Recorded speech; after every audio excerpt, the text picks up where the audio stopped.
Welcome to this episode of the Fourscore Project, a production of the New Majority Foundation. My name is Roger Clark, your host. This is part 2 of our Governor Pete Wilson series, a wide-ranging and intimate conversation with the former California governor that explores a wide range of subjects and issues that are both topical and timely to California and the nation. Pete Wilson was the 36th governor of California from 1991 to 1999, a United States Senator from California from 1983 to 1991, and the 29th Mayor of San Diego from 1971 to 1983. He is a United States Marine serving on active duty from 1955 to 1958, a graduate of the UC Berkeley School of Law and Yale University. Governor Wilson, through his life and lifetime of public service, has given us a powerful example of what it means to be a leader for all the American people.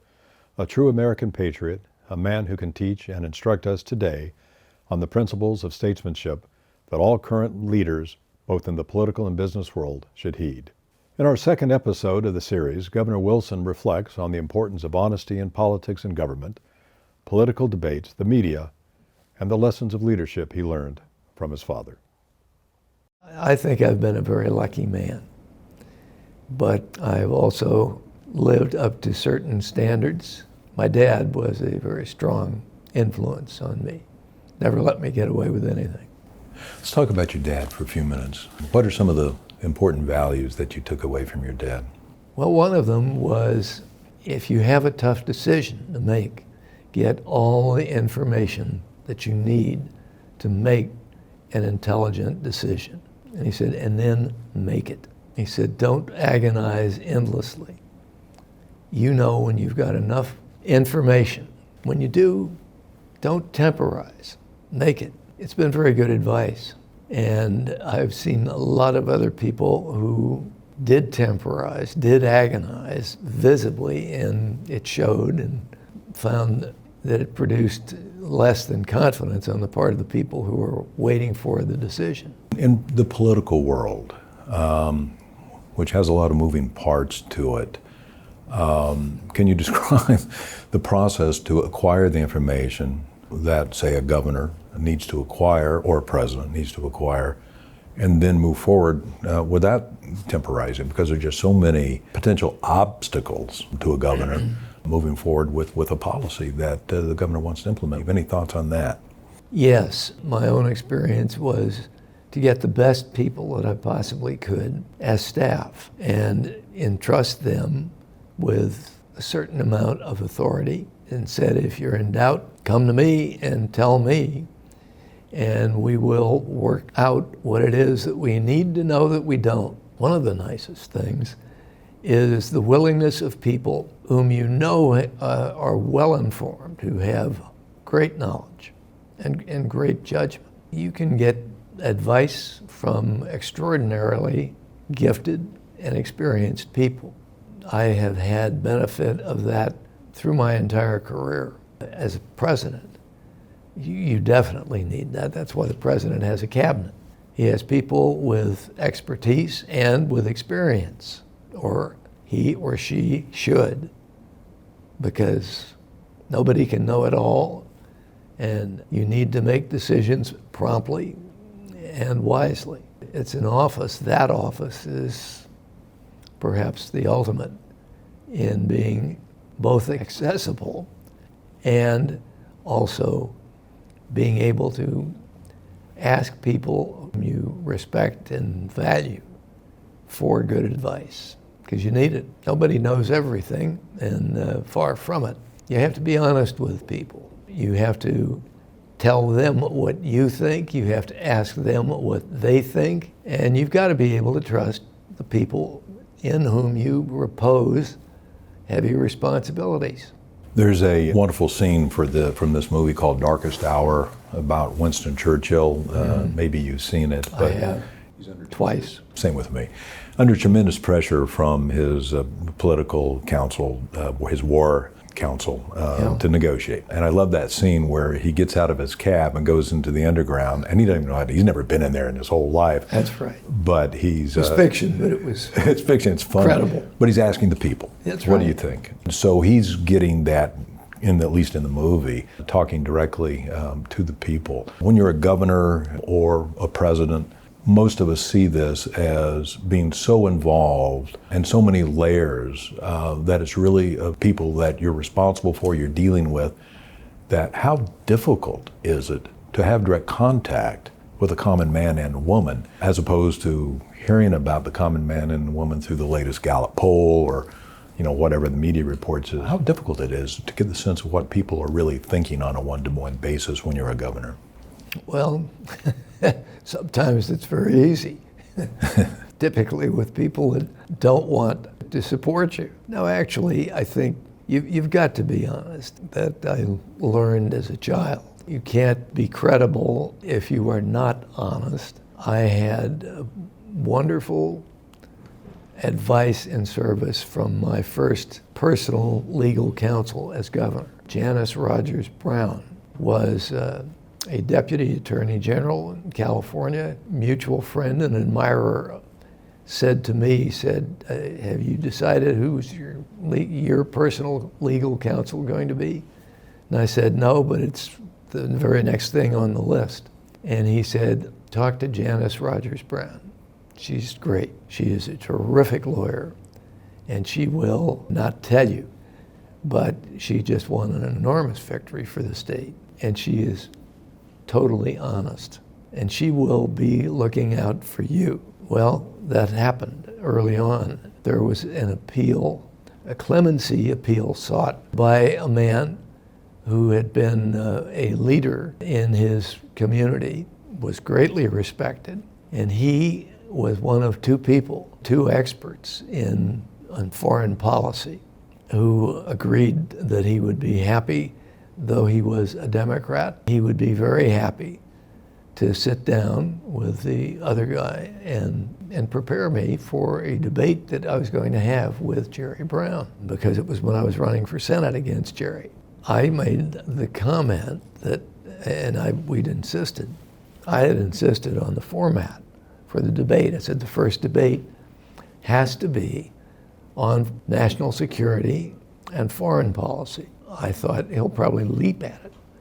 Here he is twice, the unsuccessful, but nevertheless twice candidate for president. So, and he'll think, well, here's this poor little mayor worrying about things like chuck holes and garbage pickup and pretty plebeian concerns. So I figured he will leap at it, and he did. So we also insisted on certain rules. One was that rather than answering questions from a panel of reporters, we'd ask each other questions. I insisted on that. And what happened was that I must admit I had, by chance, a little intelligence. I found out that the makeup man who was making me up had just come from making up Jerry Brown. Well, he said, are you all alone here, sir? And I said, yes, I am. He said, wow, what a difference. And I said, from what? Well, I was just making up Governor Brown, and he has been overrun with people running in and out, shouting at one another and raising hell, and you're all by yourself. I said, yeah. I told the others, I said, listen, enough, go get a Coke. He said, well, you seem very calm. I said, you and I are the only ones here. And he said, okay, well, let's get to it. And I said, let's do. When we came down, there was a flip of the coin. He won it, and that gave him the right to ask the first question. In the 2 weeks before that, when I had been with my two advisors, coaches, I said, I think Jerry will assume that he is far better prepared. So I bet that he will ask a question about Africa and another about Asia. There'll probably be half a dozen for each country. And the questions have to be reasonable. They have to have made some news, because otherwise, if he asks questions that are so obscure, the people are going to say, well, who knows and who cares? It worked. The very first question, he came out, and he did have notes, knocked them over, and I went over to help him pick them up. And then he asked a question. And the question was, you're running to be a United States Senator. It may well be that the President of the United States will ask you your advice on what our position should be with respect to Namibia. The asking of the question and the timing of the answer all were timed. You had to do it within a certain period of time.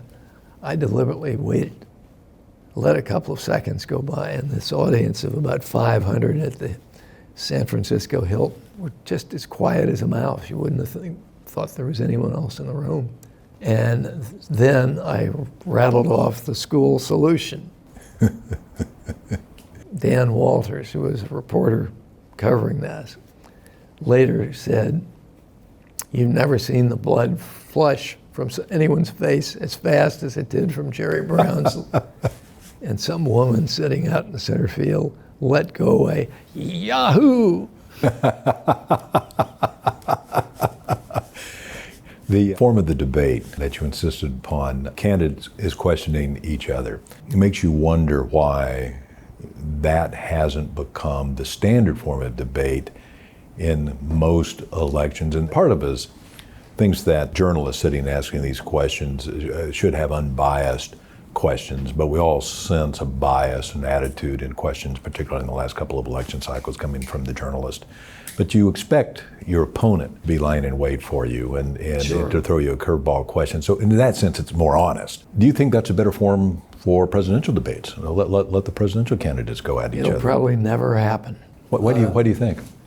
If you have sufficient confidence and think that you have the ability, which you have almost in any case, I'd say. But that's a very good question. I obviously thought it was a good format, and that's why I insisted on it. I would think that a lot of people will be reluctant that they will make some fatal mistake. Interesting. Some people will say this is a partisan comment, but I've got to say, in this last election, Joe Biden was in the basement. The campaign was not covered by the predominantly liberal media, with a few exceptions. They thought if he's not exposed, he's not in danger. And I think that there are a lot of contradictions in his history that gave rise to that concern on the part of his backers. Interesting. The form of debate that you insisted upon, I was wondering how much you were influenced by going way back to the Lincoln-Douglas debates, because that almost sounds like a Lincoln and Douglas debate. As I recall, they went back and forth with each other in the very same fashion. Yep, it was, except that there needed to be the rule of time limit. Right. Which they probably didn't have time limits in those days. No, hell, that thing went on for hours. Major entertainment, there was no television or streaming Absolutely. services, anything of that nature. That's right, Lincoln and the Little Giant. Well, let me ask you, peculiar challenges of leadership today. Most of us, whether you're left or right, would really wanting some consensus, healing, bringing the parties, people together. But yet what we hear are so often divisive comments that seems to drive us apart. Maybe we can talk a little bit about the media as well. What's changed with the media is because many of us will remember Walter Cronkite, Huntley and Brinkley, and we all know that they would have been members probably of a certain political party. They probably had certain political biases. Probably Johnny Carson had political biases, but no one could ever tell you what they were. That's right. And now whenever we go to the media, it takes about 30 seconds to find out what that particular commentator's or journalist bias is. I guess I'm kind of a long way of asking, from the standpoint of a leader, let's say the people are running for the White House this coming cycle. We hear a lot of promises about bringing people together and so forth, but yet it seems that then we hear the opposite comments later that is castigating one side or the other. The other side must be bad, they must be evil, that kind of thing, which of course does not help with healing or consensus at all. And I guess my question is, the change in the media, is this being driven, if you agree with that observation, is it being driven by the media trying to maintain viewership, get these sound bites, or is it being driven by something else? It's driven by ratings. The people who are with Fox Network tend to be conservatives. Right. The people who are on the other major networks, very much on the other side. And I think everyone would concede that a lot of people who are registered Democrats, particularly if they're, let's say, 50 and up, find the woke Democratic Party of today, the segment that is woke, they find it a little hard to swallow. It is very much a matter of what a lot of strategists think they can get away with. And some make terrible mistakes. Right. And others who don't have much to apologize for except their policy positions. I mean, as opposed to personal problems. I think that the articulate people, and I'll give you a couple of presidential examples. One was the debate between Ronald Reagan and Jimmy Carter. Jimmy Carter and Reagan were virtually tied a month out from the election. Very close. Mm-hmm. In a debate, Ronald Reagan documented it after asking a lot of rhetorical questions. He said to the audience in his summation, ask yourself, are you better off today than you were 4 years ago? And they just paused. That was a killer question because people were thinking about what had happened to them. Has my mortgage gone up? Has my job been put in jeopardy? Tough questions. And they were particularly tough with Jimmy Carter. And he didn't project much confidence. I mean, he looked uncomfortable. And I think that a format is important. Mm-hmm. Mm-hmm. If you think that you are well enough schooled, both in your own background and justification for the policies that you have taken, and think that you know enough about your opponent, mm-hmm. Mm-hmm. Then that policy, sort of a truncated Lincoln-Douglas debate, not 4 hours long, but within the time limits, is a good way to go. One that's projecting confidence. You better have the confidence. It better be justified. Thank you for joining us for this fascinating and informative discussion with former California Governor Pete Wilson. My name is Roger Clark, your host for this episode of the Fourscore and 7 Project, a production of the New Majority Foundation. Please share and like us with your friends, and be sure to join us for part 3 of our conversation with Governor Wilson, where we will explore his thoughts on what is ailing California, the trouble with a one-party state, the importance of education, public employee unions, taxes, and the importance of fiscal responsibility.